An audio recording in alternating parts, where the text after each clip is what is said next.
यह व्यक्ति स्वामी विवेकानंद, विनोबा भावे, बाबा आमटे या अन्ना हजारे की तरह कोई ऐतिहासिक समाज सेवी किरदार नहीं है, न ही हालिया राजनीति में अपनी समाज सेवा को फटाफट भुनाने वाला कोई मुखिया, विधायक, सांसद या मंत्री जी। यह है एक आम ग्रामीण युवा, गांधी जी के शब्दों में अंतिम नागरिकों में से एक, पर सेवा भाव में शायद किसी से कम नहीं। अपनी 2 बीघा पुश्तैनी जमीन गिरवी रखकर इसने अपने गांव में एक अखाड़ा बनवाया ताकि इनके गांव और आसपास के इलाकों के उभरते हुए पहलवानों को, लड़के लड़कियों को कोसों दूर शक्तेशगढ़ या वाराणसी न जाना पड़े। जिस आम भारतीय युवा के भीतर खास निस्वार्थ सेवा की भावना कूट कूट कर भरी है, उसका नाम है सूबेदार सिंह यादव।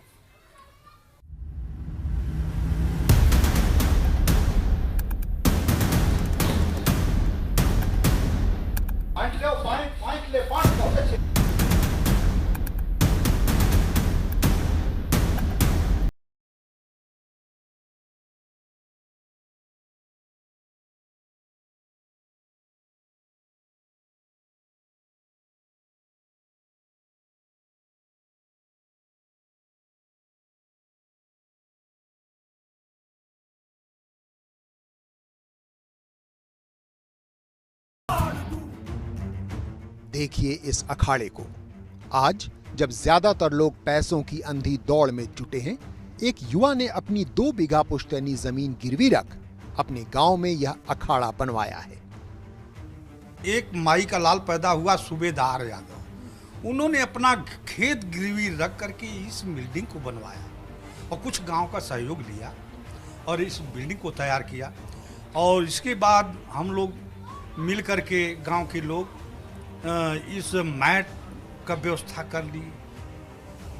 सूबेदार सिंह यादव पूर्वी उत्तर प्रदेश में वाराणसी जिले के सेवापुरी ब्लॉक स्थित अदमापुर गांव के निवासी हैं और यही है इनकी पहल पर बना यह अखाड़ा या व्यायामशाला। जब हमने उसको बनवाना शुरू किया तो पैसे नहीं थे उतना, तो हमने समझ में आया तो हमारे खेत अपना गिरवी रख दिया 2.5 लाख रुपए पे, और उसके बाद जो मिला तो उसको हमने पूर्ण करा दिया। यहाँ पे मिट्टी काफ़ी पटा, फिर ये बिल्डिंग बनी, तो अब यहाँ इतनी सुविधा हो गई है कि लड़के 40-45 यहाँ आते हैं और हमारे साथ बड़े खुशी से यहाँ सिखाते हैं और बड़े सब लोग उत्साहित भी हैं सीखने के लिए। लड़के ही नहीं, यहाँ लड़कियाँ भी आती हैं कुश्ती सीखने। जैसे 50 किलोग्राम वर्ग में उत्तर प्रदेश की तरफ से नेशनल गेम्स के लिए चुनी गई कामिनी सिंह। कुछ लड़के होते हैं दूर तक नहीं जा पाते हैं, दूर जाने के लिए स्टेडियम वगैरह नहीं कर पाते हैं, रूम लेके नहीं रह पाते हैं, तो फिर यहाँ पे अगर सिखाया जाता है तो इससे होता है कि हम लोग को फ्री कुछ सीखने को मिलता है, नया नया टेक्निक मिलता है। फिर यहाँ पे सीखने के लिए सुविधा भी थोड़ी बहुत है, लोग पास के नाते यहाँ पे आ जाते हैं और यहाँ पे प्रैक्टिस भी हो जाती है हम लोग की अच्छे से, हम लोग आगे खेलने के लिए भी जाते हैं। कामिनी जैसे इलाके के अनेकों और भी उभरते हुए पहलवान हैं जो यहाँ या तो मैट पर या मिट्टी के अखाड़े में वर्जिश कर अपनी आंखों में भविष्य के सुनहरे सपने संजो रहे हैं। अपने देश के लिए मेडल लाना है ओलंपिक में, यही सपना है हमारा। हमको भी खेलना स्टेट नेशनल ओलंपिक। हम लोग चाहते थे कि आगे जाएं, खेलें, नेशनल इंटरनेशनल अंतर्राष्ट्रीय सब खेले और नौकरी भी हम खेलें। हमारा ख्वाहिश है, चाहते देश का भी नाम रोशन करें, हम अपने गुरु का, अपने उस्ताद का, सभी का। ओलंपिक में मेडल लेना चाहते हैं। वाह, कोशिश करेंगे, मतलब हम स्टेट खेल चुके हैं, नेशनल लेवल की तैयारी कर रहे हैं। बहुत अच्छा हो गया यहाँ कि हमारे गांव के लड़के आके यहाँ पे व्यायाम कर रहे हैं, अपना कुश्ती प्रदर्शन दिखा रहे हैं और गोल्ड लाने की इच्छा कर रहे हैं। गोल्ड कहाँ से? वो अथवा ओलंपिक्स देश के लिए। इन युवा पहलवानों के सपनों को पंख देने में जुटे हैं उस्ताद दल श्रृंगार यादव। जितने दाव हैं इनको सब दाव जो है कि हम फिट कर दिए हैं और बताते हैं कि ये जगह पर ये करो, ये जगह पर ये करो, और जो है करते हैं और कर रहे हैं, बहुत बढ़िया कर रहे हैं। जिस दंगल में पहुंच जाते हैं तो मालूम हो जाता है कि दल श्रृंगार का अखाड़ा आ गया। हालांकि इस अखाड़े को बनवाने में अपनी जमीन गिरवी रखने के अलावा भी सूबेदार सिंह यादव को कई और पापड़ बेलने पड़े थे, जैसे स्थानीय नेताओं की नाराजगी। हमारे जो पूर्व प्रधान थे, ये जब बना था तो 5 साल हमको केस किए थे। केस? हाँ, हमेशा केस करते थे कि कुछ ये ज़मीन कहाँ कि अर्जुनपुर में बना हुआ है, जो 2 रूम बने हैं, ये 2 रूम कह रहे हैं कि अर्जुनपुर में बना था, जबकि हमने यहाँ बनवा दिया और सब कुछ हो गया, लेकिन वो मान ही नहीं रहे थे। केस किए, हमने सामना किया, वो हमारे पे मुकदमा करवा रहे थे विकास भवन जाकर, लेकिन वहाँ अधिकारी हमको जब फ़ोन किए तो हमने जाकर वहाँ मिला, सारी बातें बताई तो संतुष्ट हो गए, कहे वाह बेटा हम तुम्हारे साथ हैं। शायद इन्हीं वाक्यों के चलते हम आज भी विश्वास के साथ कह सकते हैं, सत्यमेव जयते। अंत में सत्य की ही विजय होती है। अगर कबीरदास को स्वामी रामानंद और स्वामी विवेकानंद को रामकृष्ण परमहंस जैसे गुरु मिले, तो सूबेदार सिंह यादव ने स्वामी अड़घड़ानंद को अपना गुरु मान लिया है। यह है उनका परमहंस आश्रम, जहां से सूबेदार को सेवा भावना की प्रेरणा मिली और अपने जीवन को दिशा भी।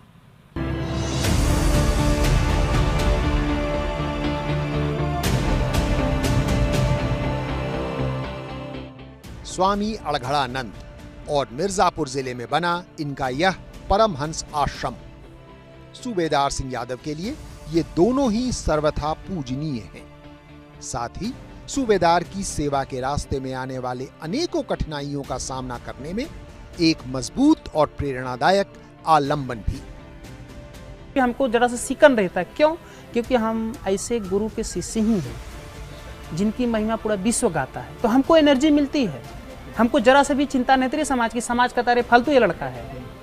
हर कोई रिश्तेदार कहीं भी जाए, कहीं भी हम चले जाते, सब कहते हैं फालतू ये लड़का है, लेकिन हमको जरा से भी झिझक नहीं रहती है। फिर भी हम खुश मस्त रहते हैं और चलते भी रहते हैं। ये नहीं चिंता कि यार सच में इतना कर्जा है, इतना खेत रख दिए हैं, शादी नहीं हुई है, क्या करेंगे, लेकिन ऊपर वाला कुछ रास्ता निकालेगा। एनर्जी मिलती है ना, विश्वास रहता है, कॉन्फिडेंस रहता है कि सब फिट हो जाएगा।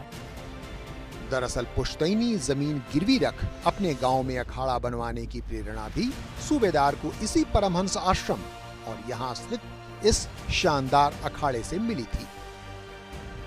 सर 2013 में हम गए थे छत्तीसगढ़ आश्रम, जो मिर्जापुर जिला में पड़ता है। हमारे गुरु महाराज स्वामी श्री अड़घड़ानंद महाराज जी हैं, तो वहाँ हमने देखा एक अखाड़ा है, वहाँ पे कुश्ती होती है, दूर दूर को लोग आते हैं, हर स्टेट के आते हैं, गुरु महाराज को मानते हैं इसलिए आते हैं वहाँ। और हमारे गुरु महाराज बड़े शौकीन भी हैं, तो हमने वहाँ देखा तो हमारे अंदर एक प्रेरणा आई कि हमारे यहाँ भी एक ऐसा होना चाहिए, गांव में आपके गांव में होना चाहिए। गुरु महाराज को भी आपत्ति नहीं है अगर उनका कोई शिष्य उनकी प्रेरणा से अच्छे कामों में जुटा रहे। हमारी सकारात्मकता से हमको सामने रखकर, हमारी बातें लेकर, हमसे प्रेरणा लेकर, हमसे अनुभव पाकर कोई सेवा करता है तो कोई बुरी बात नहीं है। कोई भी बुरी बात तो सूबेदार की सबों की भलाई की भावना और सेवा भाव में यूं भी दूर दूर तक नहीं है। सेवा भाव सूबेदार सिंह यादव के भीतर वो कीड़ा है जो लगातार कुलबुलाते रहता है, जो ढूंढते रहते हैं सेवा का मौका। फिर वो अवसर चाहे कुंभ के मेले में उमड़े श्रद्धालुओं की सैलाब की सेवा हो या फिर बाढ़ जैसी आपदा में पुलिस प्रशासन का हाथ बटाना।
कि गांव के बुजुर्गों और महिलाओं को अपने खर्चे पर साल 2013 में कुंभ नहला लाए।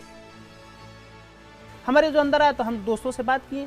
फिर उसके बाद हमने कहा कि कुंभ सेवा सबसे बड़ा होता है तो कैसे लिया जाए, तो हम अपने गाँव वालों को भी कहें, एक बंस किए, जितने में बड़ बुजुर्ग जितने लोग आए, औरत सबको बैठाया, हमने लेके प्रयागराज कुंभ में स्नान करवाएं, फिर उसके बाद भोजन करवाएं, आए घर तक छोड़े अपने पैसा से। अपने पैसे से। साल 2013 में सूबेदार इतने पर भी नहीं रुके। तो हमारे भी विचार में 2013 में कुंभ लगा था, महाकुंभ, चलिए ऐसा सौभाग्य कहाँ है, लोगों का सेवा किया जाए। हमने किया, हमारी टीम एनसीसी भी थी, वहाँ लोगों को ले जाओ स्नान करवाओ, फिर ले जाओ छोड़ो, किसी के रात को कोई कंबल क्या दिक्कत है वो हमने किया, हमारे पास है, वहाँ सेक्टर मजिस्ट्रेट का प्रमाण पत्र भी है। कहते हैं ना, अकेला चना भाण नहीं फोड़ता। कालांतर में इन्हीं के जैसे विचार वाले युवा साथी भी सूबेदार के साथ जुड़ते चले गए। सेवा करने की इच्छा भी थी, हर चीज़ में सिखाया जाता है हम लोग को, स्काउट गाइड एनसीसी, और प्रधानमंत्री भी हमेशा मतलब ऐसी बातें बोलते रहते हैं कि सेवा करनी चाहिए। तो सर इनके साथ रह के बहुत सेवा किए, कुंभ में एनसीसी से किए और यहाँ बाढ़ पीड़ित में भी किए हम लोग। पिछले साल बाढ़ आ गई थी, बनारस ज़्यादा प्रभावित रहा। 2019 में भी हमने अपने दोस्तों से बात की, कुछ भदोही के थे, कुछ गाजीपुर के थे, सोनभद्र के थे और बनारस के थे। तो हम लोग किए चलो अपने खर्चे से वहाँ चला जाए, अपना रहेगा, खाना पीना अपना सारा व्यवस्था रहेगा, वहाँ पे करेंगे। तो हम लोग वहाँ 15 दिन थे, किए थे। साल 2019 में बनारस और आसपास के इलाकों की बाढ़ में भी सूबेदार और इनके दोस्तों ने बढ़ चढ़कर राहत कार्य किया, चाहे बाढ़ में फंसे लोगों को सुरक्षित जगह पहुंचाना या फिर आपदा की उस घड़ी में प्रभावित लोगों के बीच भोजन वितरित करना। साल 2020 एक ऐसा साल गुजरा है जिसने देश ही नहीं बल्कि पूरी दुनिया को झकझोर कर रख दिया है। कोरोना जैसी महामारी के प्रकोप के जरिए इस जबरदस्त चुनौतीपूर्ण काल में भी आगे बढ़कर कोरोना की चपेट में आए लोगों की सेवा करने का मौका भला सूबेदार कैसे चूकते। और अब जबकि कोरोना का संकट ढलान पर है, सूबेदार ने जाड़े के मौसम में ठिठुरते हुए जानवरों को सर्दी से बचाने की मुहिम ठानी है।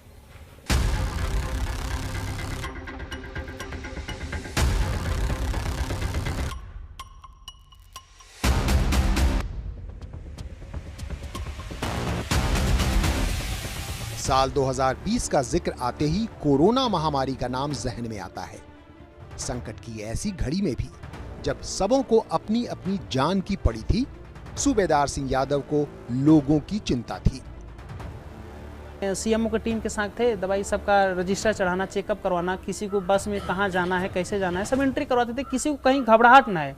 स्टेशन पे भी थे, कैंट पे, तो सीएमओ ने कहा ठीक है आप रह सकते हैं बिल्कुल। तो हमने वहाँ 15-20 दिन, लगभग 3 महीने 15-20 दिन काम किए थे बगैर पैसे का। बड़े खुश थे सीएम कि यार, नाश्ता भी नहीं करते थे कि वो लोग डॉक्टर आज भी याद करते हैं कि यार कैसे बंदे हो तुम।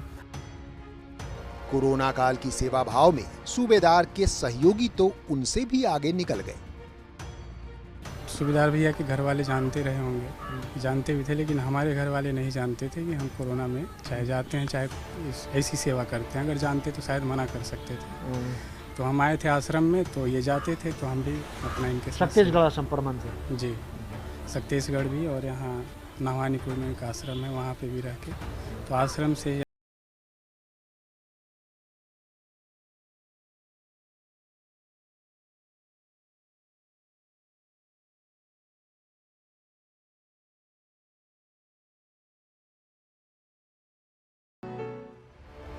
इंसान तो इंसान, मौजूदा कड़ाके की ठंड में सूबेदार और उनके साथी अब पशुओं की सेवा में भी जुट गए हैं। मान लीजिए अभी चल रहा है, जो ठंड चला है, अभी तो गर्मी तो बीत गया, जो सरकार लगाई है कि पशुओं के लिए सुविधा, अभी गौशाला कई जगह खुली है तो वहाँ सुविधा है।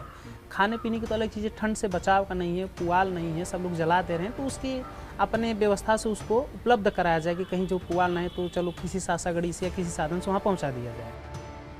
इसके लिए सूबेदार सिंह की टोली ने स्थानीय प्रशासन से औपचारिक अनुमति भी ली है। इस सिलसिले में पहली निःशुल्क गौशाला वाराणसी जिले में सेवापुरी ब्लॉक के सिखड़ी गांव में लगाई गई है। स्पष्ट है, विशेष रूप से आवारा पशुओं को इस मुहिम से अधिक लाभ होगा। आशा है पूर्वांचल के स्थानीय ग्रामीण भी इस मुहिम से जुड़ेंगे।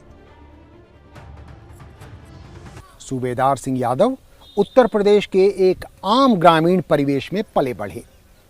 पर चाहे उनकी शिक्षा हो या फिर पारिवारिक घटनाक्रम, मात्र 29 वर्ष की उनकी अब तक की जीवन यात्रा सचमुच रोचक भी है और प्रेरणादायक भी।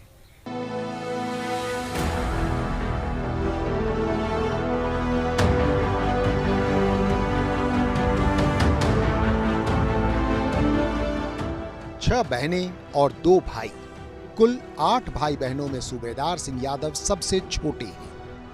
इन्हें छोड़ बाकी सब शादीशुदा, सालों साल पहले। बूढ़े माता पिता की आंखें पथरा चली हैं इनकी शादी की राह तकते। नाम तो कमात हैं साहब, हमारे सबका सेवा सभाखंड कर शादी ब्याह कर ले। तो मतलब शादी हो जाएगी आप चाहती हैं? अच्छा हाँ, हम चाहते हैं कि शादी हो जाए। काम के चलते भैया भौजी ज्यादातर गांव से बाहर ही रहते हैं। ऐसे में काफी बुजुर्ग हो चले माता पिता की सेवा की दृष्टि से सूबेदार अब शादी को राजी हुए हैं। लेकिन अब इच्छा है कि शादी कर लिया जाए, तो कि उनकी सेवा की अब विशेष जरूरत है, सख्त जरूरत है। तो अभी तक हमने इतना लड़ा, लेकिन अब समय नहीं है, क्योंकि उनके पास नहीं समय है। अब सेवा का सख्त जरूरत है, शरीर उनका बुजुर्ग हो चुका है। पर एक समस्या है इनकी शादी में। अब इन पर कोई कैसे भरोसा करे, जब 2 बार शादी ठीक होने के बाद भी इन्होंने दोनों बार अपनी होने वाली दुल्हन की शादी किसी और से करवा दी, ताकि इनकी सेवा के यज्ञ में विघ्न न पड़े। पहली बार एक दोस्त से और दूसरी बार अपने नजदीकी रिश्तेदार से। और एक और रिश्ता बन गया था, एकदम लगन भी लिख गया था, सब कुछ हो गया। फिर उसमें जब फंसे तो हमारे मतलब आया विचार में, चूँकि आध्यात्मिक से जुड़े हैं, तो आया विचार में कि अब कुछ और कर लिया जाए। तो उसके बाद शादी बन गई सब कुछ, तो अपने भांजा से करवा दी। एकदम मैटर लास्ट में फंसा था, तो काफ़ी लोग नाराज हुए, रिश्तेदार गाँव और जिनकी घर की लड़की थी। हमको भी लगा कि यार इस मौके पे, लेकिन अब ईश्वर की मर्जी। अगर लिखा होगा तो सूबेदार की शादी भी हो जाएगी, पर इतना अवश्य है कि इनके सेवा भाव और उससे जुड़ी शोहरत पर इनके पिता को आज भी नाज है। कोर्ट कचहरी थाना फौजदारी प्रधान प्रधान अमकी अमलिक नहीं को जानो, इनके गत पर सब जानो। गर्व का बात है ना पिता के लिए। हाँ, तो आपसे झूठ थोड़ा करते भगवान जानाता है कि कोर्ट कचहरी जौनपुर मिर्जापुर भैदाबाद बनारस थाना फौजदारी पुलिस वगैरह सब जानाता है। सबसे खास बात ये लगी कि सूबेदार सिंह यादव ने हमारी टीम को भरोसा दिलाया है कि ये कभी भी मुखिया, प्रधान, विधायक, सांसद जैसे पदों के चक्कर में नहीं पड़ेंगे। बस निजी तौर पर निस्वार्थ सेवा में आजीवन जुटे रहेंगे। एक आम इंसान के लिए, खास करके एक आम युवा के लिए, ये कल्पना करना भी काफी मुश्किल है कि सब कुछ छोड़ छाड़ कर कोई शख्स इतना जुनूनी कैसे हो सकता है कि बस दूसरों की भलाई को ही वो अपने जीवन का लक्ष्य बना ले। आइए जानने की कोशिश करते हैं स्वयं सूबेदार सिंह यादव से।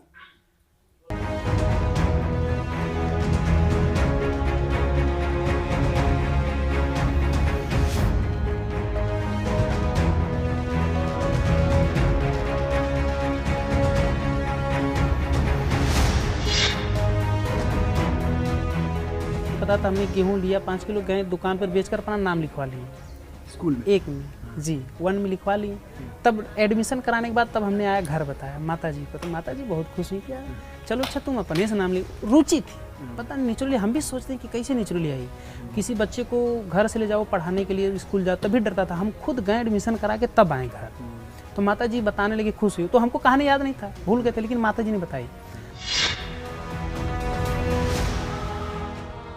जब हमारी 10 साल की उम्र कम थी तभी तो गए यहाँ से घर पे, तो घर पे कोई नहीं था, अंधेरा था, सब लोग गए थे खेत में काम करने के लिए। हम घर अकेले गए तो हमको डरने लगा, तो हम घर में नहीं थे, हम खेत में खड़े थे। तो घर वाले कहे कहाँ गए, तो हम जब आवाज़ दें तो हम आए, तो घर वाले कहें वहाँ क्यों खड़े थे, तो हमको डर लग रही थी। घर में रहना चाहिए, डर लग रही थी। हमको घर में अकेले रहेंगे, कोई दुआरे पे आके खड़ा हो जाएगा तब कहाँ भागेंगे, और खेत में रहेंगे तो सभी जगह भाग जाएंगे। घर वाले कहें भैया तू खुद ही चला खो, तो खुद ही चल सकते हो, तुम्हें किसी गाड़ी की जरूरत नहीं है। तो वो भी खुश हुए। इसी कहानी हमको भी लगता है कि मतलब पहले से हम इसे चल रहे हैं।